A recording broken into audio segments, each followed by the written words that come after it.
Assalamualaikum warahmatullahi wabarakatuh. Nama saya Muhammad Asfadini bin Margono daripada Teraputi 3B. Surah yang pertama yang saya akan bacakan adalah surah Al-Baqarah ayat 43. Bismillahirrahmanirrahim. Wa aqimus salata wa autuz zakah warka'u ma'ar raki'in. Terjemahannya, dan dirikanlah solat, tunaikanlah zakat dan rukuklah bersama-sama orang yang rukuk.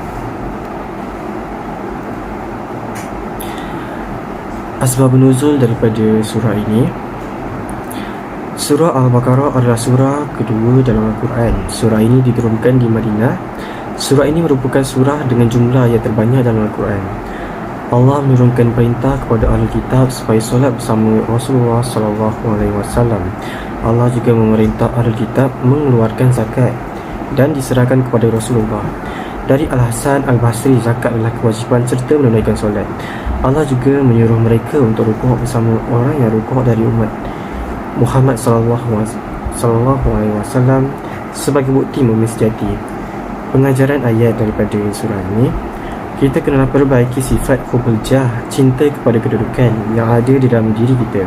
Caranya adalah dengan menghinakan diri di hadapan Allah dengan melakukan solat. Mengakulah hina di hadapan Allah, maka falsafah solat itu adalah meninggikan Allah dan menghinakan diri kita. Lihatlah kita merendahkan kepala kita dengan rukuk sama tinggi dengan binatang yang berkaki empat.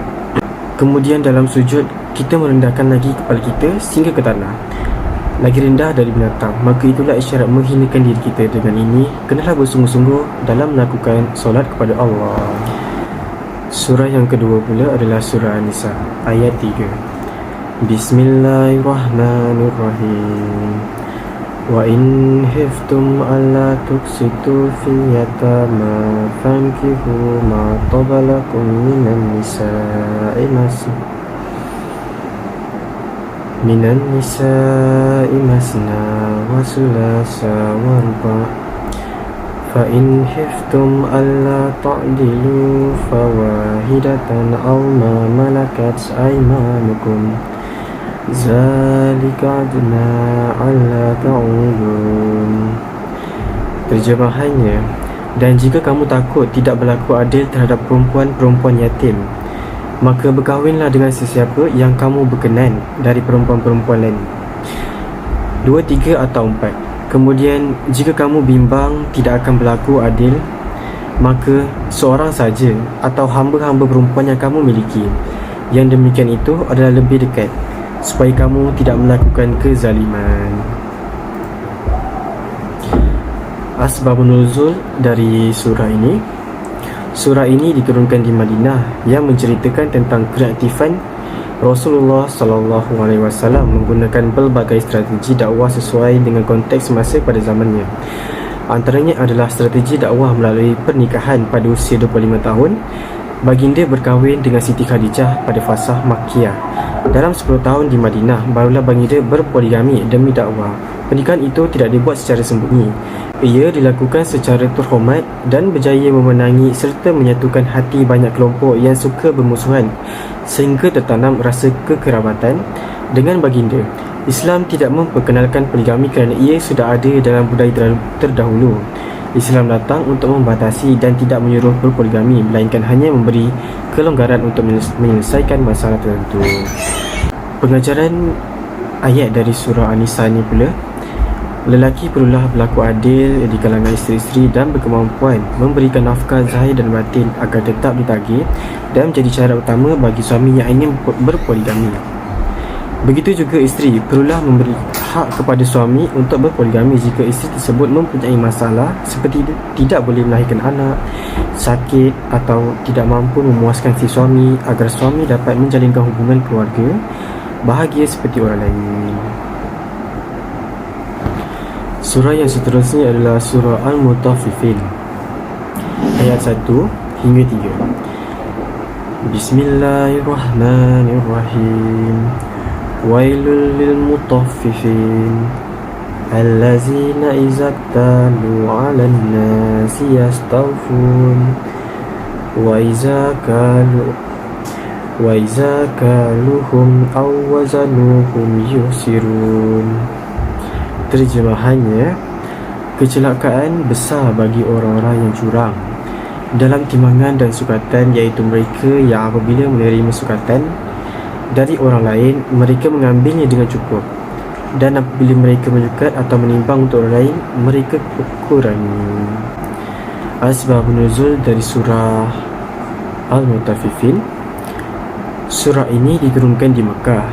Allah Subhanahu Wa Taala telah menyampaikan ancaman yang keras kepada orang-orang yang curang dalam menakar dan menimbang yang terjadi di tempat-tempat jual beli di Mekah dan Madinah pada waktu itu.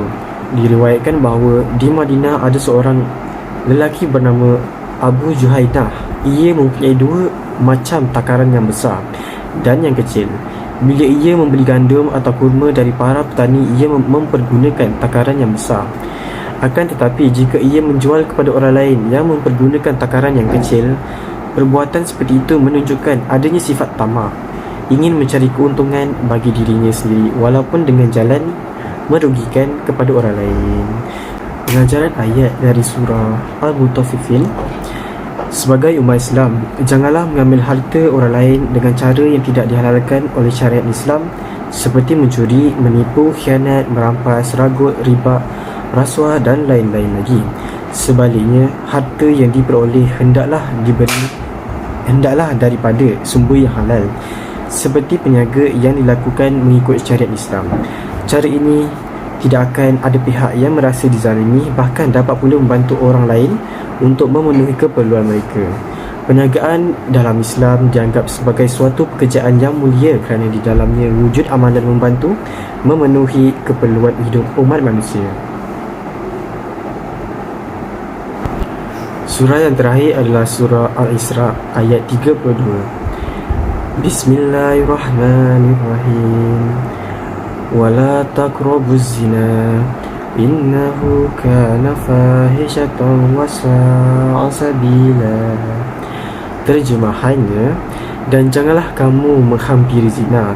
Sesungguhnya zina itu adalah suatu perbuatan yang keji dan satu jalan yang jahat yang membawa kerosakan.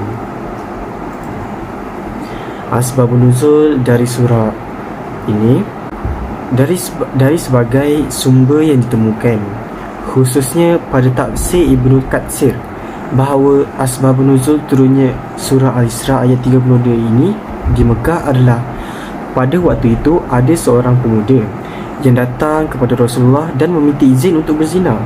Sontak dengan tegas Rasulullah pun melarangnya, maka turunlah ayat ini. Pengajaran ayat daripada surah ini: janganlah kita melakukan zina, kerana dengan zina ini kita dapat mencegah penyebaran penyakit menular yang merupakan hukuman dari Allah atas menyebarnya perbuatan keji tersebut. Selain itu, zina juga dapat menghindarkan penyakit seperti HIV dan AIDS. Rasulullah SAW bersabda, tidaklah tampak zina di suatu kaum kemudian dilakukan secara terang-terangan, kecuali akan tersebar di tengah-tengah mereka taun, wabah dan penyakit-penyakit yang tidak pernah menjangkiti generasi sebelumnya. Ini bermaksud, selain kita dapat mencegah penyakit, kita juga dapat memelihara generasi baru dengan selamat dan mempunyai taraf keimanan yang tinggi terhadap Allah. Sekian saja daripada saya, Muhammad Asfadini. 4 surah, 4 pengajaran. Terima kasih.